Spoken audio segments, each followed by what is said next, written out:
All right, guys, welcome to the show. As always, like and follow us on Facebook and Instagram. We are on Apple Podcast and Spotify. And now is our first video podcast episode, so we're going to be on YouTube. So make sure you go and follow us there. This week we have local taxidermist Chaz Majors. Chaz, how are you doing? Doing pretty good. How are y'all doing? We are fantastic. We're here. So, Rock and Sea Taxidermy. Yes, sir. How long has that been going on? This will be my second season. Okay, second season, so Yes, a couple years. What made you want to get into that? I've always had a love for the art. I've always wanted to learn it, and thanks to COVID, here we are. Awesome. Man, a lot of good things have come from COVID. There has been quite a few good things that come from COVID. So, did you take Mr. Newman's wildlife class? I did not. Okay, because I know he covers taxidermy in there. Oh, taxidermy is a loose term. Mr. Newman, if you ever listen to this, I love you very much, sir. You're a super influential figure in my life, but the taxidermy skills were not there. It's an intro to taxidermy. I mean, I think intro is a loose term. It got covered for like 2 or 3 weeks for like 45 minutes at a time. Yeah, that's not near enough time. No. So, I mean, you get a stuffed bird out of it. I see the terrible hooded McAndrew that you mounted. I gave that to my brother. Every day. I gave that to my brother to do. We should have blew it up with tannerite because it was so fucking terrible. It looked like a woodpecker. Oh, man. Like the whole bird looked like this water bottle. Like that was what the body looked like, but it was like this angle. It's just a terrible fucking mount. Oh, it was made with love. Well, I won't criticize that part of it, but the rest of it was fucking garbage. Oh, man. So, Chaz, tell us a little bit about how you got your start in the taxidermy. You went to a school or something in Dallas for what was it, a week, 2 weeks? What was it? I did. I went to a 40-hour duck class by a world champion taxidermist, and that was kind of where I got my start. Come home and done a whole lot of practicing, and shortly thereafter got laid off for COVID. Ended up working at a taxidermy shop for several months while I was laid off, and after that, opened my own shop and started taking in work. There you go. So awesome. On average, what do you think? And I know when you went to work for Mr. Roger, that was where you learned to do the deer and stuff like that. Yes. What do you think you take as far as your bird numbers last year? How many birds did you do? I did about 25 birds last year. Yeah. Deer, probably. I think it was 7 or 8 deer, but I'm also a part-time shop. So. Sure. Yeah. That's understandable. Now, I know we have a couple good talking points, and we've been wanting to do this one since we started the podcast. And when we decided to add the video element into it, that was when I said we were going to bring Chaz on because this is a topic that I feel like not a lot of people know about. And visual aid helps. Visual aid definitely Very helps. much so. It could have helped me in the past, and for people who travel out of state and hunt, you may or may not know how to properly, care for your game after the harvest, and you wanting to mount your trophy and whatnot. This little snippet I feel like is going to be super beneficial to most of your big game hunters and to some of your waterfowl hunters, who may or may not know how to store a bird. Birds have shelf lives when they're frozen. And right. And I've heard different things, wrap them in this or don't wrap them in this. Or put them in pantyhose, which is not what you do. No, right. Wrap them in newspaper, put them in a Walmart sack or some shit like that. I mean, I've heard so many different things and somebody else says, no, that's wrong. You need to do this. Right. So now we're going to get it straight out of the horse's mouth of what you should do to properly care for your animals before you bring them to the taxidermist. And if you're ever out in the field, like this skull capping demonstration that we're about to do was the one that most interested me because say somebody goes to Montana and kills a fucking 170-inch mule deer. Okay, well, you can't exactly get on the airplane with a 170-inch mule deer, or you can't keep a head with 170 inches of horn in a cooler. In a cooler, yeah. So if you knew how to skin the deer head properly where you could cap that skull and set the horns in the bed of the pickup where all you had to do was worry about keeping the hide and the rest of the head, cold and preserved, I feel like that's a huge benefit to somebody who's maybe hunting out of state or maybe hunting, anywhere. I mean, it doesn't really matter. It doesn't have to be out of state. It could be fucking 5 hours down the road, like me when I was trying to hide that monstrosity in a fucking Buc-ee's cooler, putting ice on it every 13 minutes because it was melting, in October in 90-degree heat all the way home from Dallas, Texas, Also, don't forget the whole crossing the state line with the chronic waste. Also That's a true. big Yes, absolutely. That's a big no too. Yeah, you're absolutely right. I didn't even bring that element into it, and you have to. Yes, you have to. There can be no brain matter left Right. to cross the state line. That's right. You're exactly right. I didn't even think about that. See, that's even a more, more beneficial reason to have this little tidbit of information. So I'm gonna let you get started on it and let you do some talking and some demonstrating and see what we come up with here. So, since he's talking about the deer, I have this dead head right here. And the first thing you would do is please skin it all the way up to here, as close as you can. That's whether you skin it out or you cape it out or you bring it to me. Because if you freeze this and it has that much neck on it, that's a solid block of ice. Right. It's going to take days for that to Right. thaw out. And all of this right here, you take chance of it slipping before it ever thaws out so you can skin it out. I had one last year, had about that much neck left in it. Oh, Which should be criminal, first and foremost, because if you didn't take the neck meat on a deer, you ain't a deer hunter. And I was scared to death that hide was going to run before I got it skinned out. And I finally ended up having to pack ice around this to let that neck thaw to out let it enough. thaw. But whatever you do, the easiest way to do it is come in, and you're going to come in from right here and make just a short Y to about to right there. Come off of, you want to do it on the backside so where when it's sewed up, You can't see it. Well, you can't see it's it. hidden. Yeah, it's Best. I mean, try to make the seams as seamless as possible, but it's a seam. Yeah. So you're going to come in and cut underneath. You don't want to cut down because you'll cut your hair. So you want to get in here and just kind of roll your knife to where it pushes in. And then you're going to take your knife and just slowly work it around the burrs and cut from the bottom without cutting through and cutting your hide. I mean, it's taxidermy, things can be fixed, but the least amount of problems you start with, the better the End result. result's going to be right. And the next thing is after you cut your V, you're going to cut down, and it's called a short incision. About 8 inches is as long as you want to go. Again, it's a seam. If you don't have to sew it up, you're not going to see it. And you're just going to slowly work your way around. And when you cut the ears off, cut the ears as close as you can so you have a small ear canal hole. Just take your time. Whatever you do, take your time. You're going to sit here and just slowly cut it around. Yeah, whittle away at it. Because Yep. And then once you get all this peeled off as far as you can, you're going to flip it around and cut as close to the teeth and the gum as you can. And just start peeling the nose and the bottom jaw back down. And it'll come together and fall off real easy. have patience, take your time, because when it goes to you, you're not going to rush through anything. No.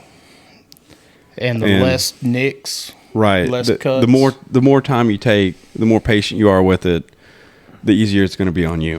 All right, Chess. So let's get started with how to properly skin a deer head. If somebody needs to skull cap one and bring it to you for a shoulder mount. Okay, so you're going to hang this thing by its feet. So it's going to be head down. And when you skin it, we'll go over skinning in a minute. But you're going to get the head or the hide all the way down as close as you can to the head before you cut it off. Then you're going to take it over to your table, tailgate, whatever you've got. And you're going to come in here and you're going to work your knife up underneath the burr right here on the pedicle, and you're going to cut from underneath. You do not want to cut down because you will cut your hair. So go up with it. Yes, you want to cut Towards the pedicle. towards the pedicle, and you're going to do what's called a Y cut. You're going to take this Y, and you're going to start here and come down 2 or 3 inches on both sides, preferably on the back side of the horn, because that's going to be the easiest place to hide the seam.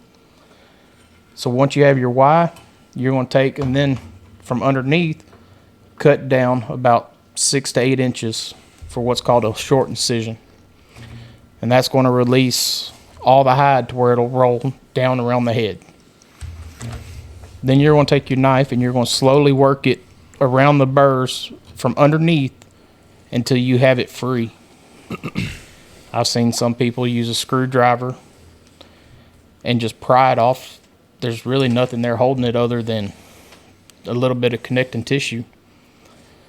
So once you have that, you're just going to slowly work your way all around the head.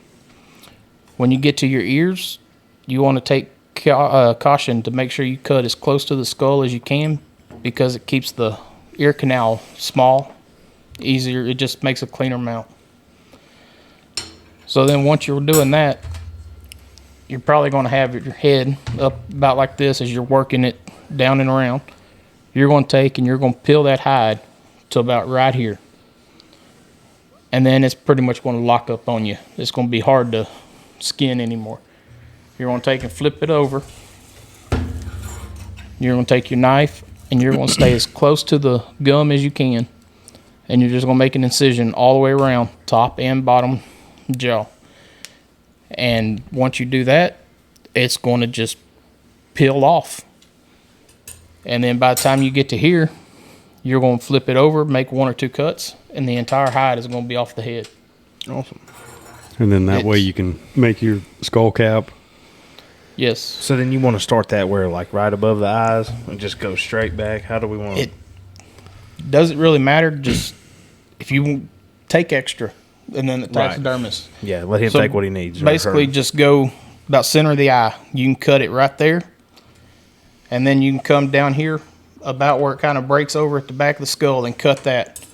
And then the taxidermist can cut off what they need or modify that'll leave them plenty to work with.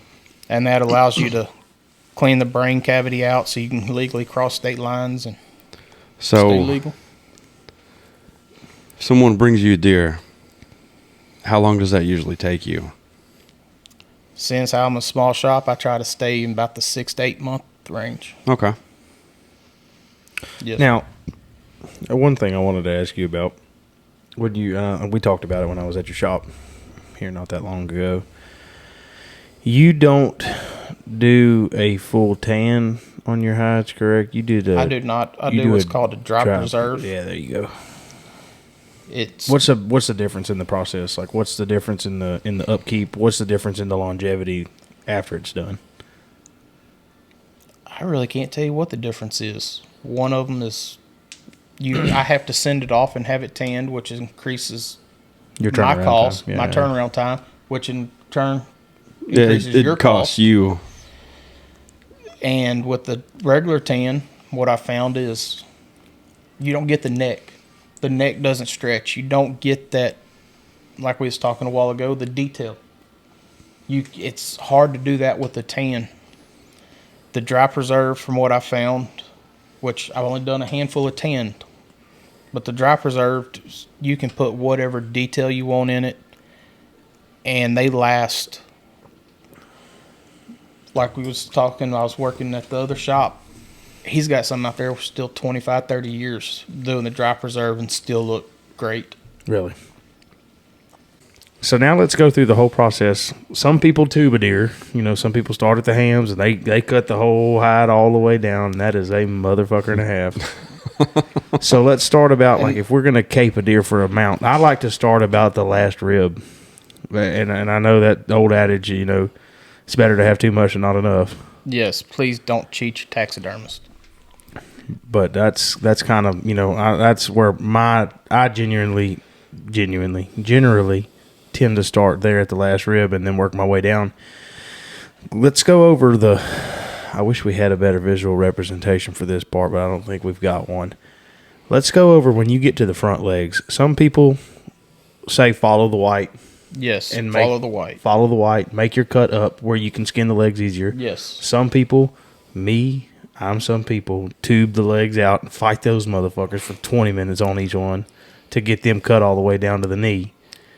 But, so if you follow the white line, and the white line for people who may or may not know is the underneath of the leg. Yes. Where the brown hair meets the white hair. Yes. You follow it from the rib cage up. You're gonna come in, and when you get to the armpit. Do not cut the brisket. Okay. Because that will show and tell when you go to mount it. Got you. Stay on the back side of the leg. And you're just going to kind of come down the side a little bit. Right. Got you. And then that gives you a bottom flap, yes, a white fur. Yes. And then that allows you to expose the armpit and get all the way around the leg easier. Yes. And then once all that comes together, when you put it on the form and you get what you need, you're going to tie all those seams back in together, and that's going to be hidden underneath the deer. Out of sight, out of mind for the most part. If you cape it right, you won't even need those seams. I will not have to sew anything. Everything will fall in place. It'll get stapled all the way out to on the backside and trimmed off. Wow. Even on a wall pedestal. Yes. I'll be damned. Looky there. But you're just talking about the cutting the hide at the last rib. For a regular mount, you're good. But when you go to do that, you got to keep in mind what kind of mount do I want. Do I want just a square back straight off the wall? Do I want a wall pedestal? They have the wall pedestals that are almost turned sideways, and you need almost the entire cape. I like those. Yeah. Yes. Those are nice. Yeah, I like those a lot. So when you go to skin it, you have to keep in mind of what kind of mount do I want. So would you say it's probably a safer bet if you started at the hip and just come down from the hip? Would that be enough, like on one of those like big extended pedestals? It would, but at that point, just skin it out. Don't do it the best you can without nicking or cutting it. Just send the whole hide. Right. Then when pick out the mannequin and they go to skin it or tan it, they cut it where they need it. Got you. Based off of what you pick. Got you. All right. Excuse me. I guess that's one thing we could have touched on too. When you're doing the head, what do you use? Use a scalpel, I'm guessing. I actually use a box square cutter, razor blades. Razor. Yes. Now I do use a knife when I trim around the burrs to release them, but other than that, I use them little square 100-pack square razor blades. Utility knife blades. Yeah. Yep. When they get dull, throw it away, open another one. Right. And yeah, we touched on this on another podcast. Yeah, our last one with Miss Holly, that's what she skins her pigs and shit with. So it's a great idea because it's cheap and it's easy and you can find it everywhere. Yes. I mean, I have an outdoor edge with like 5,000 blades, so I don't really worry about it. But right, but I guess that'd be more for finer cutting. But I mean, if you're just, I don't know, you can get pretty detailed with those square ones. Yeah, I guess so. I guess you can. I mean, you go to doing ducks. That's what I use on the birds. Okay. It's pretty universal there. Cheap and effective. Yes, it is. So let's talk about post kill care. Okay, obviously, certain situations you're probably not able to do the most beneficial thing for the mount, but we don't want to drag this deer down a red dirt road behind a pickup truck for half a mile before you decide, oh hey, I guess I'm gonna go ahead and shoulder mount it. I mean, I understand sometimes you got to pack an animal, was a less than ideal situation, but sometimes you do have to do it.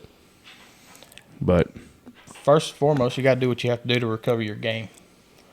Then the taxidermy side of it kicks in. Is if you can get the animal up off the ground as soon as possible, so that way you're not dragging the hide off of it. Once you drag the hair off, there's nothing I can do to fix it other than cut a.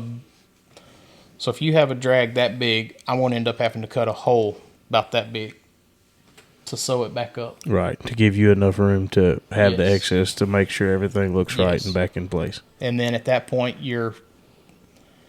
your white on your brisket and all that's going to get shifted, and it's just going to look odd. Right. What about water too? I know that's, rinsing a deer off, Don't rinse it. If you got blood, take a rag and just wipe it off. Okay. You want that hide to stay dry. Right. That's the most important thing. Cold and dry. Right. You get water in it, that's going to introduce bacteria. Got you. It's going to cause a hair to slip. Got you. You want that hide dry. It will get washed and everything when it goes into either the tanning, or after I get everything, the lips, the eyes, the ears turned, I'll wash it then before I shave it. Got you. So don't worry about that. Don't put emphasis on that much, on that part. If it's got water, mud, blood, wipe it off just to get the excess off. But Right. Don't worry about washing. Let you deal with it. Yes. Got you. I have the soap and stuff for that. Right. To take care of that. Right. Yes, sir. All right. Well, I guess we're going to move on to our next topic now. Should we stop it? I keep rolling. We'll edit out. Just edit out the fluff. Perfect. Okay. Let's go on to the next one. What are we going to do now? Ducks? Let's do the Euros. Okay. Real quick. Let's do the Euros. Use that as your demo. And hold on. Let's go back to the trimming or the skinning. So when you're skinning them out, Bring your mic just up a little bit. There you go. so when you're skinning them out, I keep making emphasis on don't cut your hide. Every time you cut that hide, That's a stitch. we have to stitch that up. And I haven't done it, but I do know there's a lot of taxidermists that charge per the inch. Oh, wow. So if you come in, and we was talking about cutting the white, you come in and cut on the brown, and they have to sew up 12 inches. Some of them charge $100 an inch to sew it back up. Man, that shit could get expensive real quick. Or they tell you, find another cape. I would tell that taxidermist to go forth and fuck himself. I will buy $100 cape from another deer and put on there before I give you a fucking penny to sew anything. And a lot of Keep that you the is red needle. That's why they do that. A lot of they that don't want is to fight to- it. They don't want to fuck with it. to so. make sure that you're skinning it the right way. Sure. Because technically, time is money. I hear you. Yeah, I hear very you. true. That skin, to make them seem as invisible as possible, Sure, yeah. it takes a while to sew. Yeah. I mean, just a seam that wide, you might be sewing on it for 30 minutes. Yeah. I can understand that for sure. But I definitely ain't paying you no $100 an inch. You can fucking miss me with that. Yeah, so I will buy a new hide. We could just get another one. So ideally, the only spot you want to sew is The behind Y the head. seam. Okay, Yes. so I mean, the little cuts, they're not bad. right, But it's when you skin it wrong and you make the wrong cuts. get a little that's heavy with the ones- knife. It's going to cost you. Yes. So there you go, people. If you don't follow the white line on the hide, just tube it out. It sucks, and it's a lot of fucking work. But just go ahead and tube it out best you can. Try not to nick the hide too much. If you're unsure, you it'll can go save on you in the YouTube. long There's run. a million videos on how to do it on YouTube.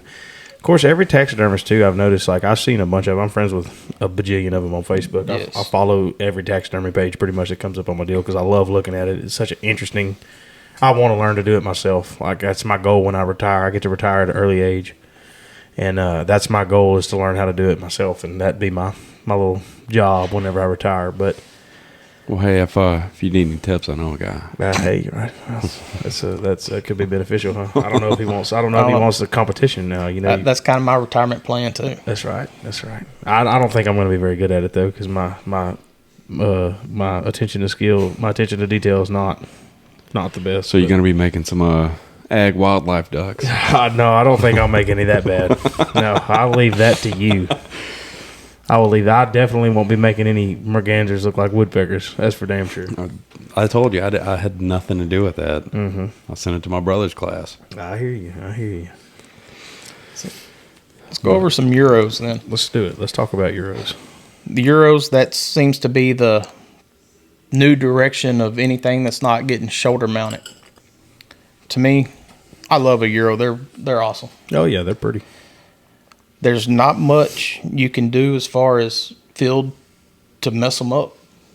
The only thing you can really do is let them go to stinking. And again, I know a lot of taxidermists are charging extra for a rot charge. So I actually took one that I had, excuse me, and I threw it in an ant pile and put a bucket over it and left it there for God knows how many months. And, you know, I didn't realize this, but that actually the ants, they had it so long that the ants deteriorated the skull. Like, you know, they broke the skull down itself. You know, that's not the best process to do that. Like, if you really want a good quality European mount, take it to a taxidermist, let them do it, let them skin it, let them boil it, let them do it the right way to preserve the skull as best you can, because hanging it in a tree, you know, hanging it in Papa's tree behind in the backyard, or you're tying it to a cinder block where a dog can't drag it off and letting time do its thing. You know, if you've got one, thankfully it wasn't a deer that I really was concerned about. Right. It was just a deer head it was a spike actually. Yeah, that's what I do with my spike. I'm like, the ants will eat all this shit off and then just hang it up somewhere. Yeah, that's exactly what I did. And but it completely deteriorated the skull on it. All I literally have left is the cap. It's hanging on my chicken coop right now, right next to where that one was hanging. So the problem with that from the taxidermist side is, look at the horns. You've got green growing on them. They're bleached out. Then you have to deal with that and recolor, clean them, then recolor them. Plus you got the sun damage, like you were saying. It's basically just deteriorates it. Yep. And then when you go with the ants or the ants or dirt, then you get the minerals in there, and it's really hard to get that back out. There's some chemicals you can put on there, but the least amount of chemicals you can put on it, the better you are. Right. And they've got multiple ways. You can either use the simmer method. They have the beetles, or you can use the water rot method, which smells really great. Oh, It sounds like it does. It's awesome. I've been by one of those pots at a coworker's house one time after a weekend of them boiling deer heads, and I can tell you right now, you couldn't pour that shit on me. Oh God, it's pretty rank. Yeah, at it's that point. fucking rancid, and that pot is ruined. Oh yeah, it is. for It sure. is a deer head pot from that moment on. Yeah, Yeah, you're not using it for anything else. right. That's You're for sure. Not gonna be boiling crawfish in it. 100%. Not unless you want them to taste like funky rotten shit. All right, so now we're gonna shift gears. Let's talk about some bird work. Let's talk about farm to finish. You know, you shoot a duck. Right, Okay, I so- decide, hey, I'm fixing to mount this duck. This is a beautiful duck. It's a trophy. You know, I'm putting him on the wall. Let's go through the process. What needs to be taken care of? What needs to be done from that to the freezer to you, and let's kind of get a time frame on that too. Okay, let's start with first. If you shoot it, if you don't fold it up and it's dead instantly, do not wring the neck. It tears the skin. It tears the feathers. It just makes for a really messy, sloppy job trying to mount that thing. Then you're dealing with the broken neck, and it just makes skin in it very hard. The finishers, you know what I'm talking about. Yeah. They're okay. But just try not to tear the skin too much when you use them. Best thing to do is put it on the floor. Just kneel down on it and just sit there, and it'll quit moving. That's the best way to euthanize it for taxidermy. After the shot. Because I know the finishers work good. Most people do use artificial heads now, but some people like Mr. Bubba, he used to use the head. So if you fuck the head up, it was over with. He wasn't mounting. He could take it to somebody else because he wasn't using those artificial heads. He used the actual skull. Well, then you compromise the integrity of the skull then, and now you're kind of back to square one. Yeah, it's not fun rebuilding a skull cap completely. No. Use the real bill there. So you've shot it, you've collected it. Don't hang it by the head in one of those straps. You'd mess up the feathers. So like you said, you've claimed this. This is your trophy.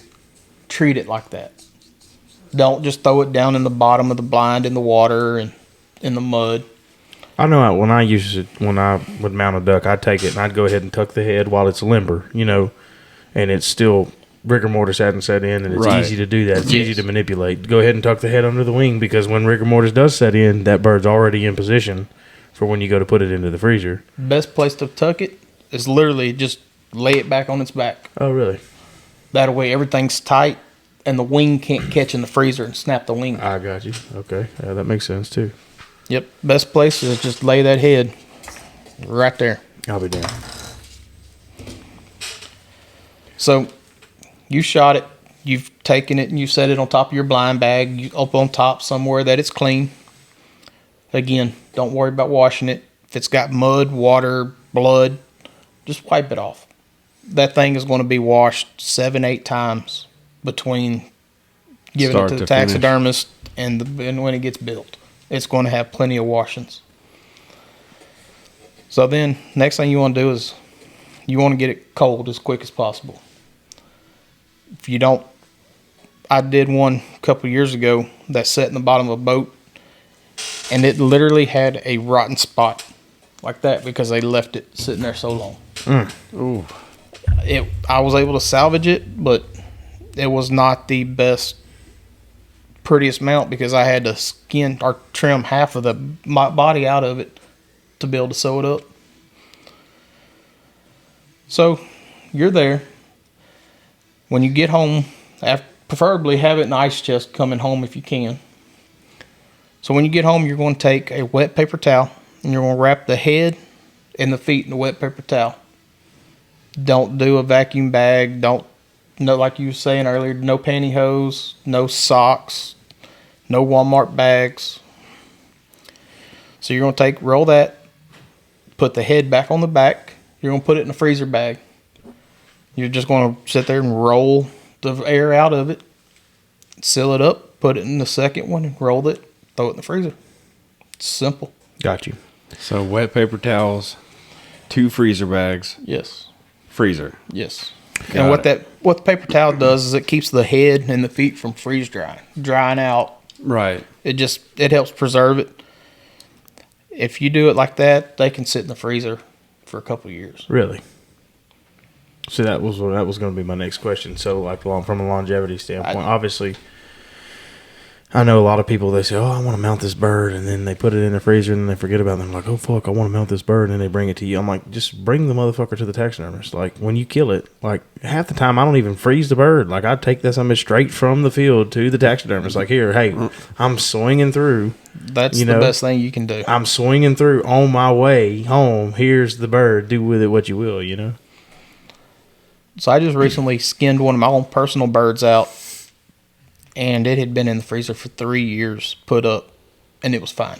Okay. Absolutely, it looked like I had just taken it this past season. Wow, that's pretty impressive. That's good to know. For Now- those of you who think, or maybe you're not sure if you do want to go through and mount it or whatever, that's definitely a feasible option if you take care of it the right way. It is. Then on the other hand, I had 2 birds I tried to work on today. They were so freezer burnt that even after the whole body was thawed out, I couldn't even open the wings. There's no salvaging that. It's over. And those were put up in 2 Walmart bags and thrown in the freezer without being sealed up. And that's what happens. So it all depends on how you take care of it. Best case scenario is take the thing straight from the field Yes. to the taxidermist and give it to him and don't even worry about it. Yes. Then it will be put up and it'll be in line so that way you'll get it back quicker too. Yep. Now, what is what's the turnaround time on a bird? I'm going to tell you the same thing. About 6 months. I got you. Yeah. In reality, is there a chance that it could be done quicker than that? Absolutely. But In reality, the odds are the earlier in season, yeah, it's going to be done within a few months, yeah, not 6 months. right. But it's always good to give yourself a little grace period. Yes. And don't hound your taxidermist people, please, for the love of God. When they give you a time frame, okay, expect that you could have a month or 2 difference one way or the other. Yes. You could say, hey, it's going to take you 8 or 9 months. Okay, it could be 6 months. It could be 11 months. Once you get past that year point, it may be hey, what's happening, what's going on. But don't, please, for the love of God, don't sit there and call the taxidermist every week. Hey, man, is my bird ready? Hey, man, is my deer ready? Because all it's going to do is piss them off. A, they're not going to do their best job. B, they're going to be aggravated, and they're going to make it drag out intentionally because you keep fucking with them. Don't do that. So, like for me, I work a full-time job, and this is a side business that I run. Right.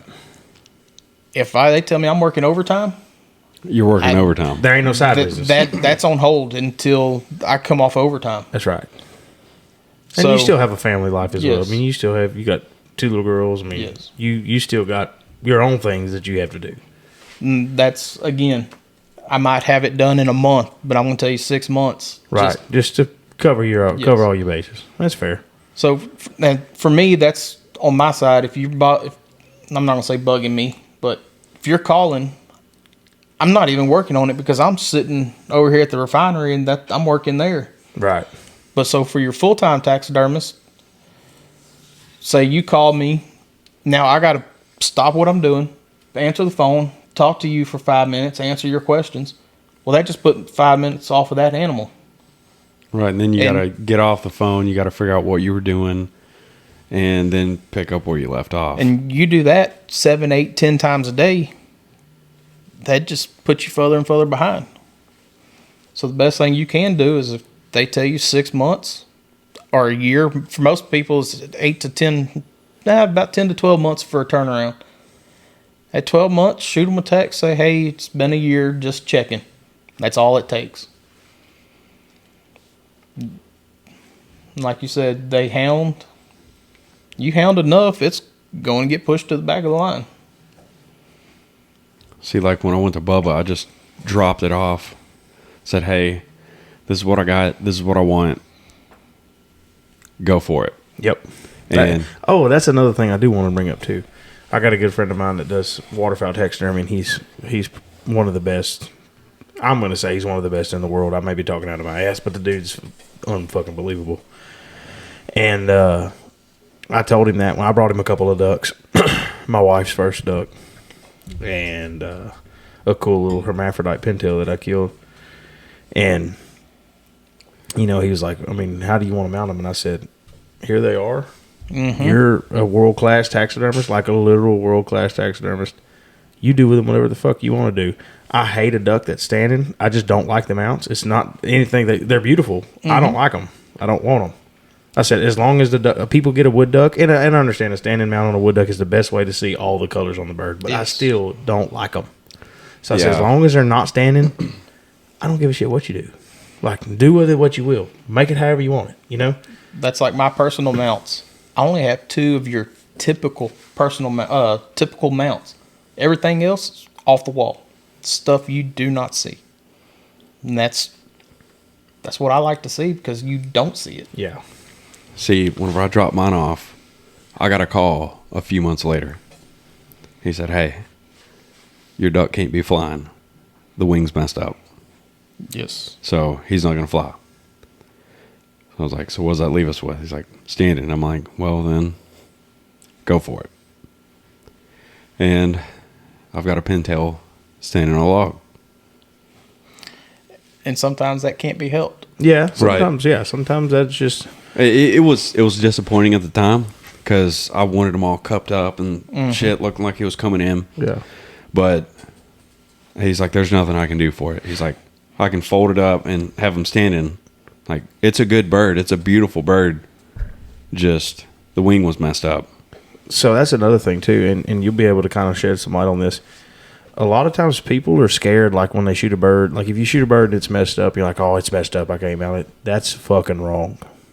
If you got a good taxidermist and you tell them up front, say, hey, look, this bird's kind of shot up. It's really pretty. I really want to see what I can do with it. I guarantee you, minus that motherfucker missing body parts, they can fix it. They can do something with it. They can do something presentable with it to make it look good and preserve that trophy, that memory, whatever it is. You know, people, I've seen some cool-ass ducks get tossed because they're kind of shot up a little bit, this, that, and that. I'm like, man, there is something that they can do with them. And that's like for years, I've always heard, the wing's broke. You can't do anything with it. You turn that wing completely inside out. Yeah. If you can't rebuild it with wire or dowel rods, right, then I don't know.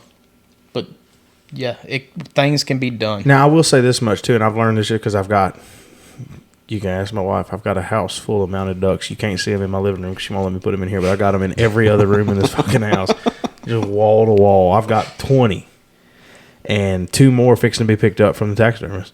And you absolutely can mount a duck, broke wing. The closer to the body the break, the better. Yes. The easier it is to hide. Chances are you still get any flying pose you want. Now, when they break past that, then you're kind of getting into, hey, you may have to have a sitting duck or a standing duck or a swimming duck.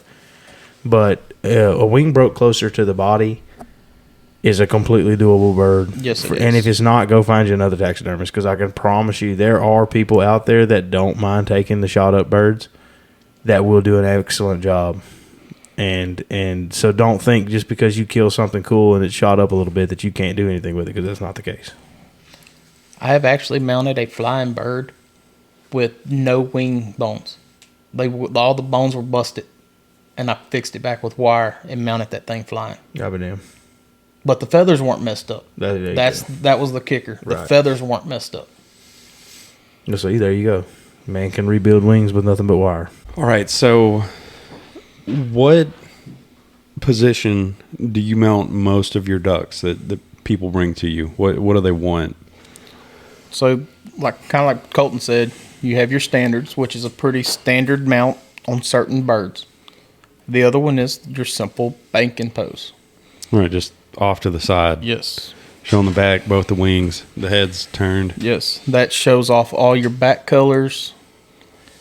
And it's your standard go-to show me the color pose. I got you. Are the dead mounts a thing anymore? Yeah, they get pretty popular again, I think. I've got 2 of them. Yeah, I know years ago it was like it took over. Yeah, the dead mount was the way to do it, because, man, you could add so many different elements. Like, I had my first Canada goose that I ever killed in Winnie. I had it mounted with an old sure shot from the 60s. Right. Canada goose call that my grandpa had, and I was able to incorporate all of that into the same mount and just kind of added a whole other element to it, It's Right. pretty, You had turned out like really some good. old shotgun shells in there with it too. Yeah, I think I remember it, but I did have some in there, but they're not in there no more. I had to take those off. So the deal with your dead mounts is kind of like your pintail. If you can't fly it, it's another option. right. It just gives them 2 options to go with. Yeah, I think at the time, I don't really think that dead mounts were a really popular option.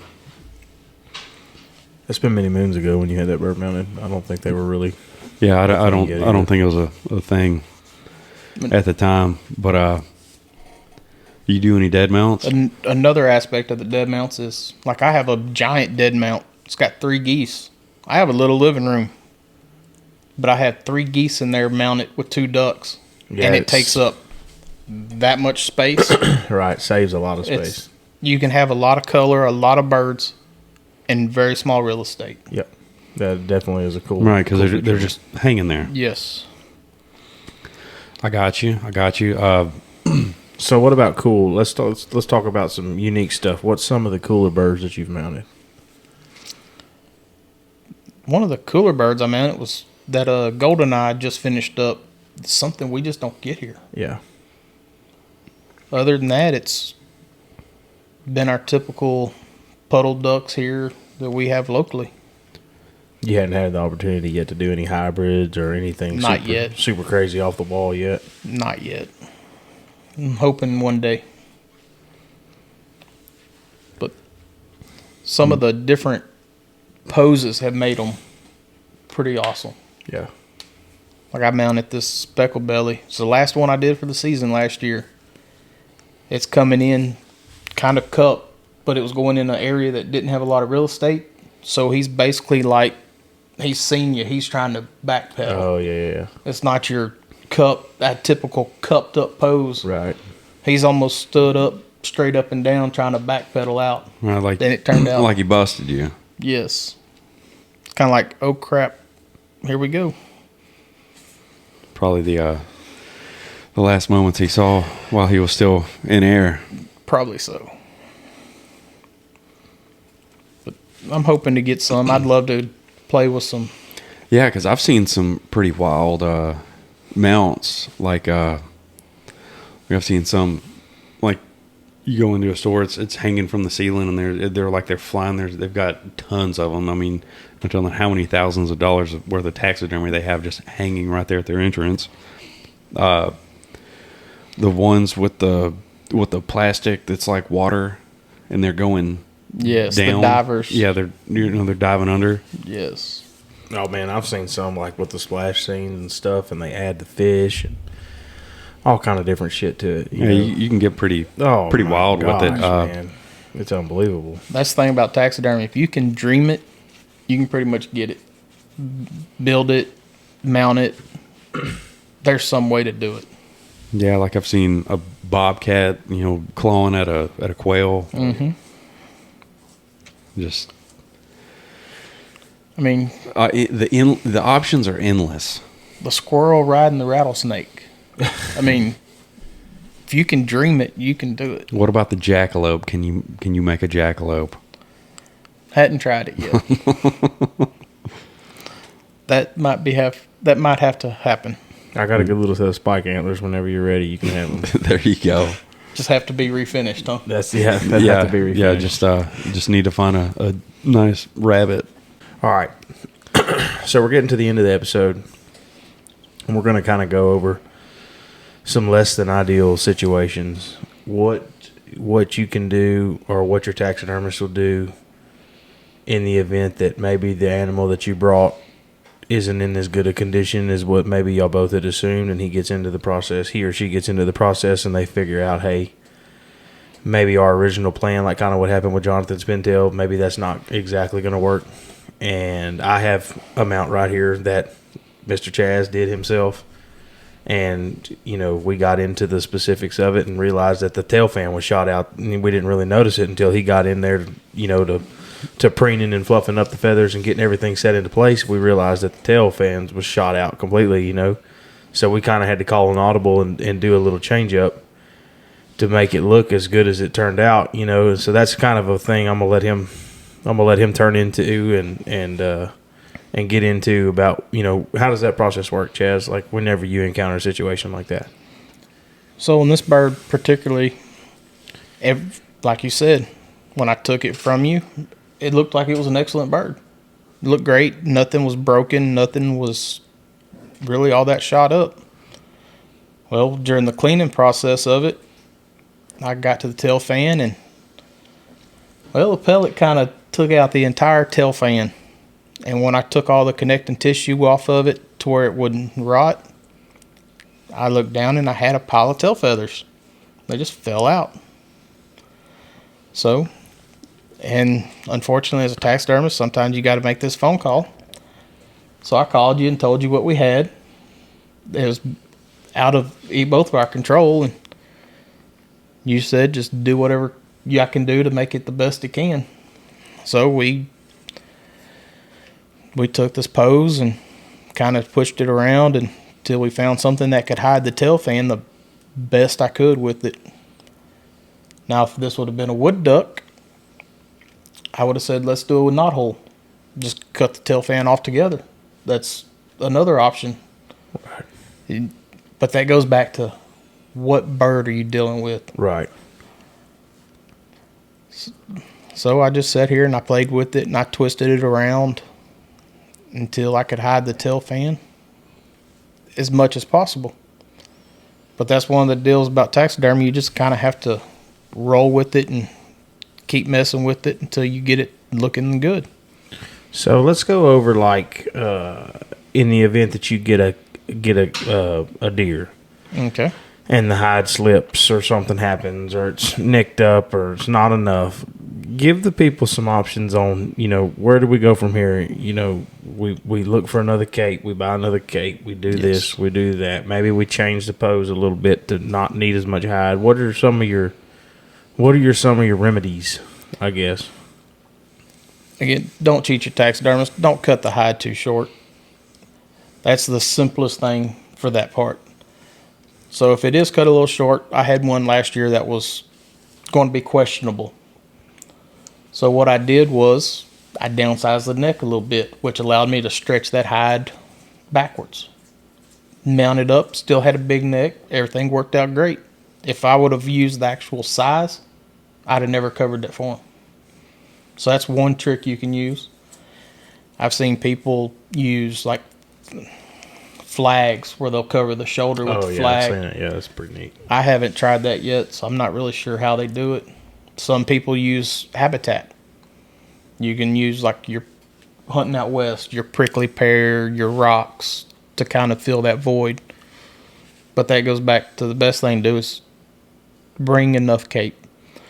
So now on slips, if it slips, I can cut out a section of that cape and sew it back up. Depending on where it's at, depends on if it's going to move the color of the hide and tail on me. Or if it's too much slip, like you were saying, you have to find a donor hide. Whether somebody brings one for you, or some taxidermists I've seen have said, you bring us a usable, decent size hide cape, we'll give you €1. Or they'll so much off on €1. Right. I don't do enough deer to do that. Right. But that is an option for these larger shops. Now, there is the whole buy a cape. Problem with buying a cape, say you're a taxidermist, which ones are you going to sell? You're going to sell the ones that have problems. So when you're buying one, you're going to buy one with problems. With some issues, yeah. And that's what you're trying to Avoid right there. Yeah. So the best thing you can do is just take care of it. Yes, some things happen, slips happen. We do the best we can to minimize it, for it to not happen. But there is ways we can work it. Whether it be pick a different pose, like a wall pedestal. If it slips, turn that side to the back. Hide it. Yeah. It's just, it's taxidermy. It's in the name. You move it to where it makes it work. Yep. Well, let's talk about, too, a little bit. Maybe some people don't realize, okay, you just killed this animal and you're super proud of it and you go get it mounted and you bring it home and you hang it up and you're, ecstatic. It's on the wall and you get to talk about it and you get to, show off and everything else. And maintenance on a mount, dust is the biggest killer of taxidermy work, and they are the biggest dust magnet. Yeah. It's definitely a dust magnet. It just seems that dust just cakes on it. Yeah, that's the first thing it hits. Your biggest is humidity and sunlight. Really? That will kill a mount quicker than anything else. So like your central ACs, you won't have too much problem with it. Window units can cause cracking in the nose, around the eyes, and the ears. But once it's there, that's pretty much it. Yeah. But as far as the dust, just a simple feather duster. Yep. Best thing to clean them with. Just lightly brush it off. And what about like upkeep on deer mounts and stuff like that? Same difference. I mean, I dust all mine with a feather duster. Yep. But just a feather duster. It's soft. It's easy on them. And on birds, you're dusting feathers with feathers. It doesn't hurt them. yeah. So let's give people the opportunity, if they want to look up some of your work and stuff. Plug in your social medias or whatever you want. Give people that option. Where can people find you at? I'm on Facebook and Instagram as Rockin' Sea Taxidermy. I don't post a whole lot, but that's where you'll find my work. All righty. Right on. I sure appreciate you coming and giving some of this quality information out to the people, and hopefully they can give you a buzz this year. Maybe they'll kill something good and want to get you to mount it for them. Yes, sir. All righty, brother. Right on, I man. appreciate Thanks for y'all. Thank coming y'all out. for listening. Thank y'all for having me.